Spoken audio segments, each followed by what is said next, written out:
Let me know when we're recording.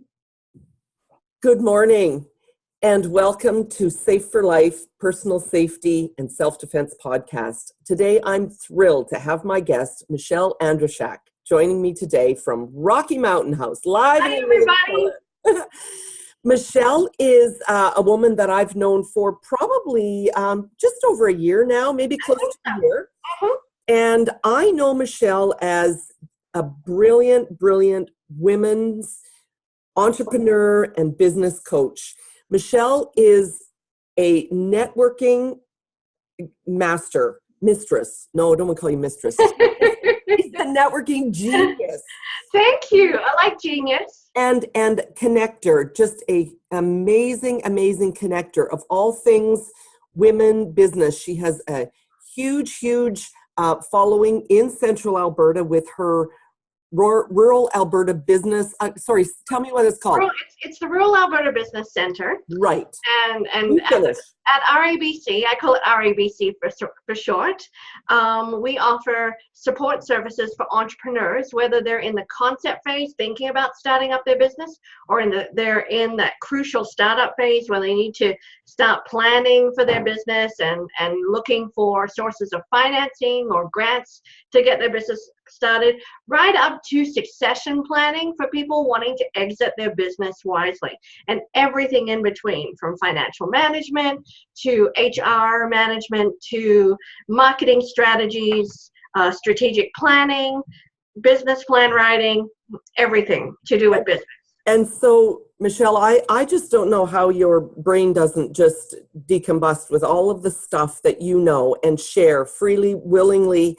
You were probably one of the most abundant and generous people I've ever met. Oh, thank you so much. Sharing your wisdom. Honestly, in the months that I've known you, I sit back and think, who's really had an impression on me? And you're right up there. So thank you for joining me today. I'm excited. Oh, you're welcome. I'm just honored to be here. I'm excited to have you. So, Michelle, this podcast is about how is it that we as women and we as go-getting women can do what we do and make an impression and make an impact on people's lives, women's lives mostly. Absolutely. And do that within the context of protecting ourselves, being in the know, being ready at an instant to respond and react, whatever that situation might be. And again, my business, of course, is self-defense and personal safety training. So I'm about teaching women the skills to stay alert, stay aware, assess the risks, and so important. Absolutely, so important. And make those decisions quickly. Just like when the first thing you do when you get into your vehicle, Michelle, you're coming to work, you put your seatbelt on, right? Exactly. And not only that, I lock my doors. As soon as I get into my vehicle, I've gotten into a habit of locking my doors. Yes. So I know that if I have to dig into my purse because I can't find my keys, or I'm trying to find my favorite CD to put on for the drive home, or an audiobook, then I'm safe. Absolutely. I'm locked in. So if anyone bangs on the window, I'm safe. Absolutely. And that's the first part of a safety plan, isn't it? That really is, that's brilliant. That's brilliant. So to get to the questions, Michelle, so have you and do you have a plan for your own personal sort of safety, for alertness, for awareness? What is it, some best practices that you do in your day to keep yourself safe and protected? Absolutely. Lorna, that is a beautiful question. And thank you for asking that. I've never actually written down a plan, but I think I do have some best practices that I follow, because I travel throughout Central Alberta, going to conferences, networking events, and coaching clients. So the first thing I do is let someone else know where I am. If I'm not in my office, then I'm sending a text message to my wonderful husband and saying, hey, I'm leaving Rocky. I'm heading to Sylvan Lake, Red Deer, Lacombe, Sundre, wherever. And then I touch base with him when I get there. And I do the same on the way back, especially winter driving, when the roads can be a little sketchy and it can take you a little longer than expected to get from A to B. So that would be the first one, is always let someone know where I am. Secondly, keeping my body strong and making sure that my energy is high. So, making sure I'm getting my workouts in and making sure that I'm weight training, as well as doing my beloved cardio. I love cardio, but, weight training is a necessity to keep me strong. So if anything did happen, I have the strength to fight somebody off. I have done a long time ago a self-defense course, and I know I have a lot of power in my legs. So I know that I would probably, my plan would, if attacked, I would drop and use my legs. Perfect. And what's interesting about that, Michelle, is that is one of the key things that we do teach in our self-defense course, is that we as females, our strength comes from below the waist. Yes. Right? Hips, legs, knees, feet, thighs. Absolutely. Yeah. Good point. Go ahead. So other things, I don't normally carry mace or anything like that, but if I always when I'm parking somewhere, it's always underneath a light, if I can, or close to a door, and when I'm walking in the evenings, I'm really taking account of my surroundings. Brilliant. What's around me. I certainly avoid places that are forested. We have a beautiful walking trail in Rocky Mountain House, and I love to walk and jog it. But because we have limited light, then those walks have to go to a treadmill. Yeah. Just to be safe. Yeah. Well, it sounds like, Michelle, that you've done some thinking about that. And I know before we started, you said, wow, I haven't really thought about that. But you know what? You have. And to even those small little, as we might think of as insignificant little strategies and little measures, like looking around, parking on purpose. I say that a lot. Park deliberately and know where your car is. Got to tell you a story. I was at the Children's Hospital here in Calgary on Friday for a conference, and I did the worst thing. I was in such a rush to get there.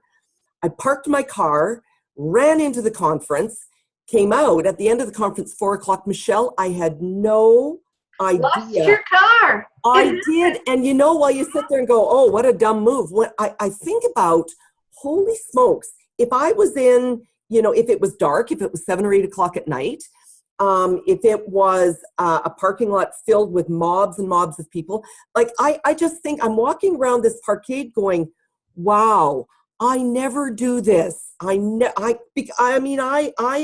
probably the best one of knowing where I park, and keeping track of all that stuff. I was in such a rush, totally escaped me. You know what? And as women, because we're thinking about a million different things at once, absolutely, which doesn't necessarily help us for time management or productivity. But I know in those cases when I have lost my car or I'm just tired. I'm originally from Australia. Yes. I've lived in Canada for 25 years now. But when I'm tired, I'll generally go to the wrong side of the car to get in still. Oh, yeah. I'll look for different things. My husband reminds me, oh, honey, you're in the wrong country. It's like, oh, right, I'm tired. But when you get tired, things happen like that. Yeah. And so, one tip I would have for anyone that's watching is that use your panic button to locate your car. Because you can turn it on and off, right? Well, and that's what I'm doing. And I've got my panic button going, and it's going, me, right? Fine. That's the only way I found my car. It's so ridiculous. It's terrible. It's bad. Michelle, what do you tell I know you have 2 daughters, and they're both going to university.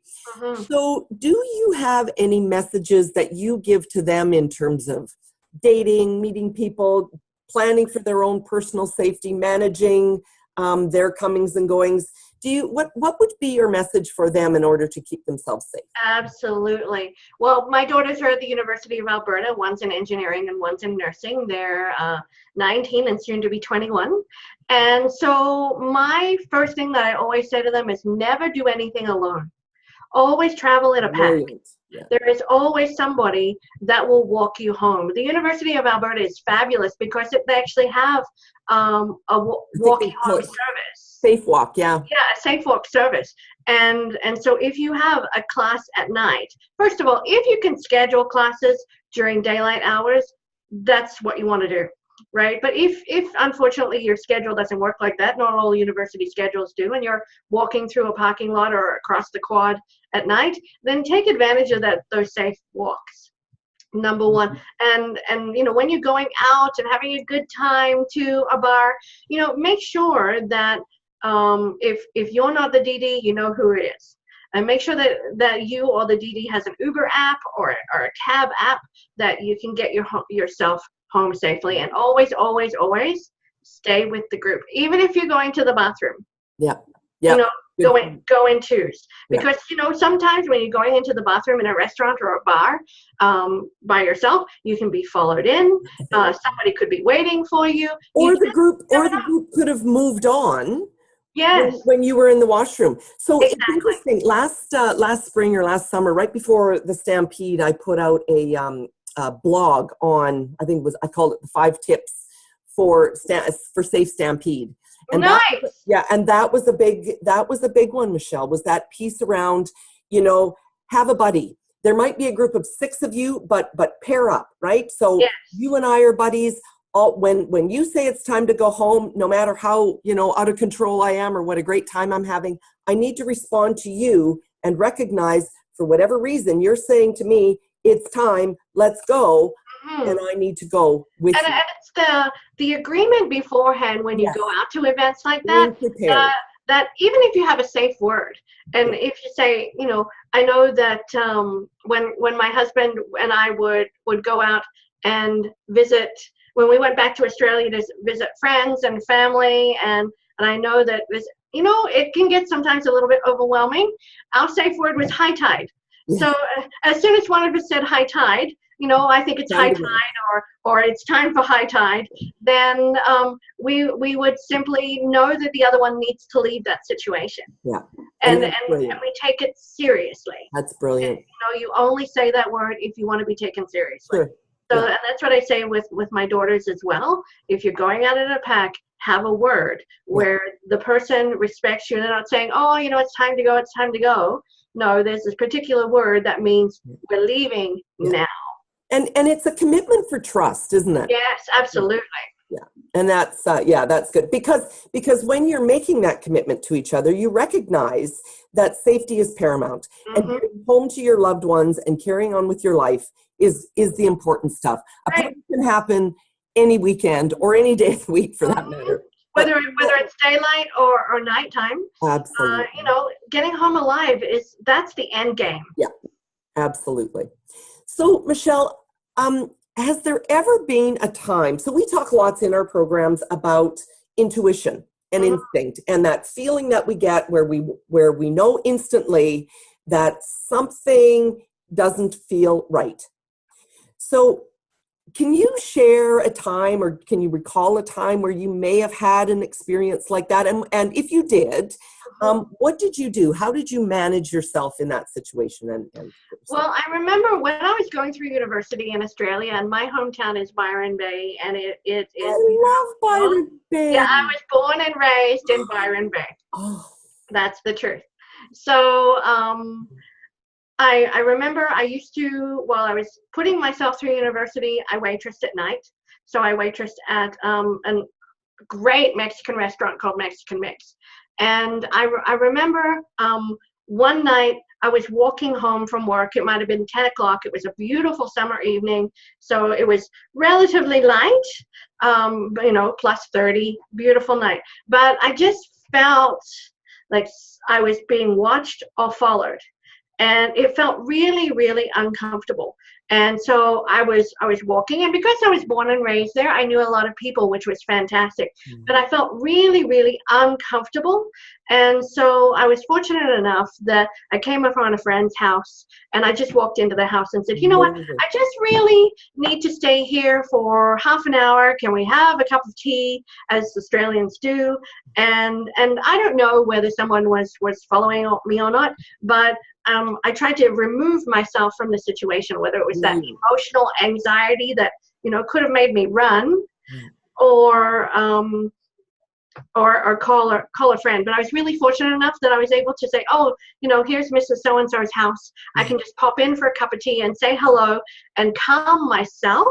Brilliant strategy. to make sure that, if someone is following in half an hour, they will have moved on and lost interest. But at the same time, I can calm myself down. Yeah. So if I'm just imagining things, Yeah. then I can at least let the cortisol that is shooting through my body release and go.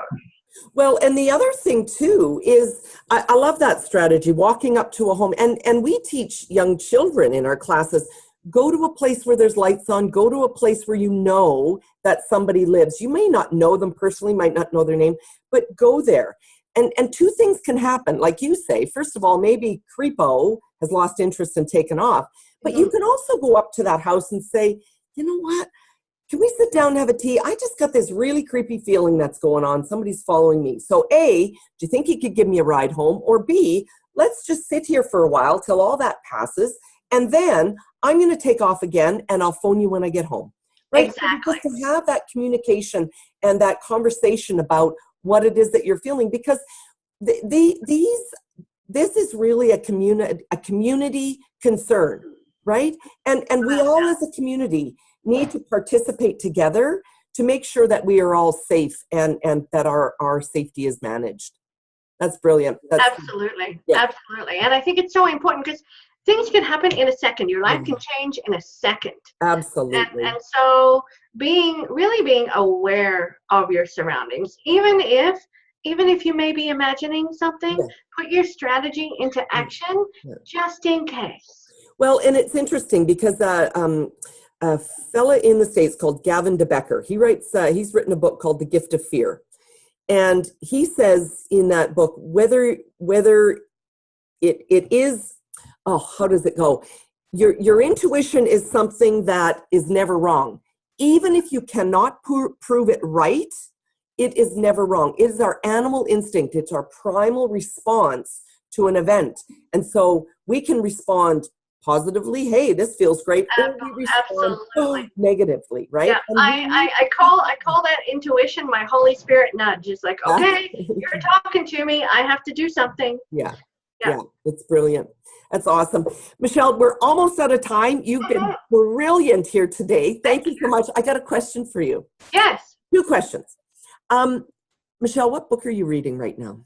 Oh, I am just so engaged right now in Brendon Burchard's High Performance Habits. Oh, wow. And it is, he has done an amazing study on high performers and what their habits are and how you can take on those habits as well. And one big takeaway that I'm taking away from his, first of all, as I'm driving around a lot to different clients, then I'm listening to this audiobook. And I love it so much, I'm going to go buy the hard copy and use it as a reference book. Fantastic. So he is saying, if there's one thing you do from this entire book, is learn how to manage your energy. Do the things that give you energy, fuel. Make sure you get your 8 hours sleep. Make sure you exercise. Make sure you eat right. If there's nothing else you do from all the different strategies that he offers in the book, everything else will come in line. If you have enough energy to manage your day. And that means scheduling downtime, making sure that you have some balance in your life, because work-life balance really is a thing. It's not a myth.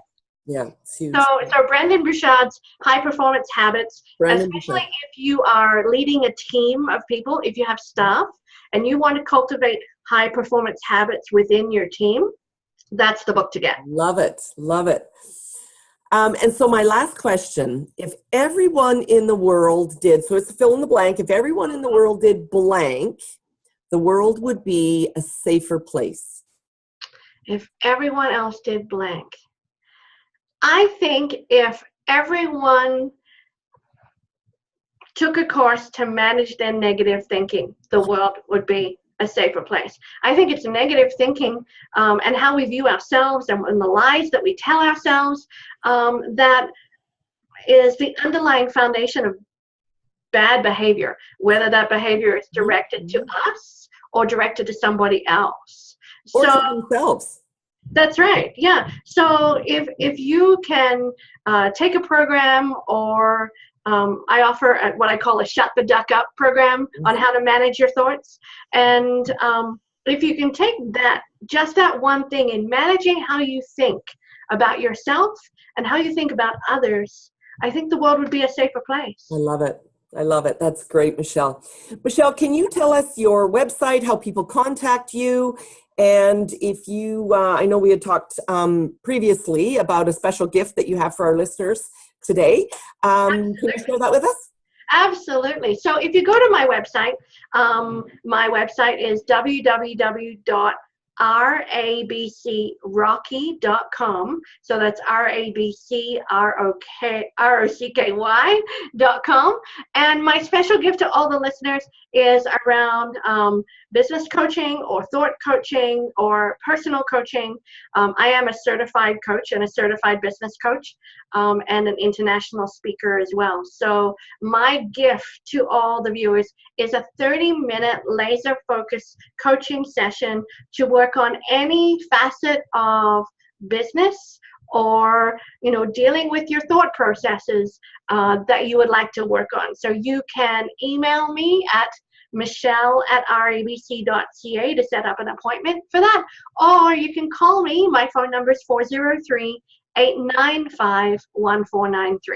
So I'm happy to give anyone who calls me and mentions this podcast 30 minutes of laser focused coaching. That's amazing, Michelle. That's so generous. And I can tell anybody listening to this, holy moly, Michelle's brain is so full of tips and tricks and strategy.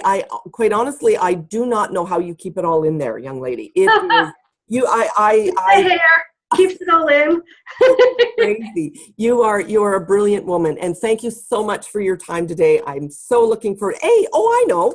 We are doing I'm coming up to Rocky on January 31st. Correct. To take 10 minutes on the stage to talk a little bit about our women's self-defense class.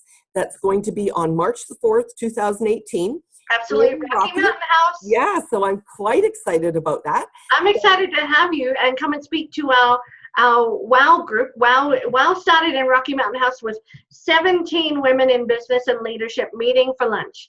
And now it's turned into an amazing networking group across Alberta and serves 10 different rural communities in Alberta. So networking, learning, they're all critical aspects to business and leadership. So, the next WOW event is in Rocky Mountain House, featuring Cheryl Bishop from Make Your Mark, the Business Academy, and that's on January 31st.